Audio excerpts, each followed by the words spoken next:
A married teacher, a 12-year-old student, and a case so shocking that it would dominate headlines across America. But what made the story even more disturbing is that it didn't stop after she was caught. This is one of the most controversial criminal cases in modern U.S. history. Welcome to A Veil of Crime, where the past is examined one case at a time.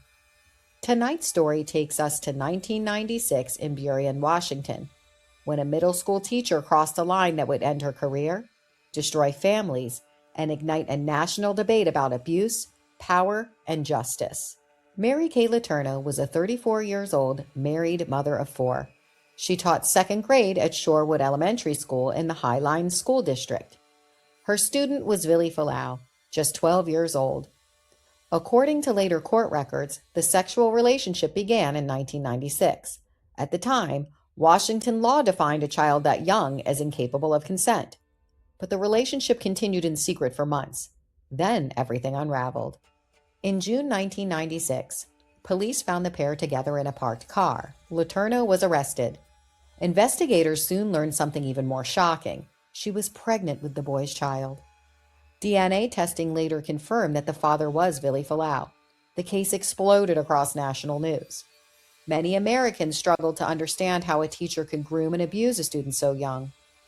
Others, controversially, framed it as a relationship. But legally, the case was clear. A child had been sexually abused by an adult authority figure. In 1997, Letourneau pleaded guilty to 2 counts of second-degree child rape. A judge initially sentenced her to 6 months in jail, mandatory counseling, and a strict no-contact order with Vili Fualaau. It should have ended there, but it didn't. Only weeks after her release, police caught Letourneau with Fualaau again. She was pregnant with their second child. The violation of the court order forced the judge to impose the original suspended sentence.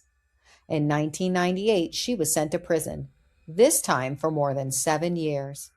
The case became one of the most talked about crimes of the 1990s. It sparked arguments across television and newspapers.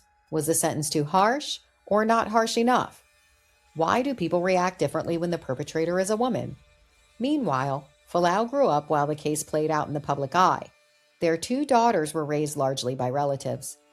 In 2004, after serving over 7 years, Letourneau was released from prison. For years, she was legally forbidden from contacting Fualaau. But when he became an adult, the restrictions ended. And something happened that stunned the public. They reunited. In 2005, Mary Kay Letourneau and Vili Fualaau married. They attempted to build a life together and raise their daughters. For some people, it looked like a love story. For others, it remained a case of long-term grooming and abuse. The couple stayed married for more than a decade, but the pressure of the media attention, financial struggles, and the weight of their past took a toll. They separated in 2017 and later divorced. In 2020, Mary Kay Letourneau died from colorectal cancer at the age of 58. The case remains one of the most controversial teacher-student crimes in American history, not because of what happened in the classroom, but because of what happened after the conviction. Some crimes end with a verdict, and others continue for decades. The Mary Kay Letourneau case forces the public to confront uncomfortable questions about power, consent, and how society views abuse. And even today, people still argue about it. If you enjoy historically accurate true crime told without the noise of modern headlines, subscribe to A Veil of Crime. New cases every week.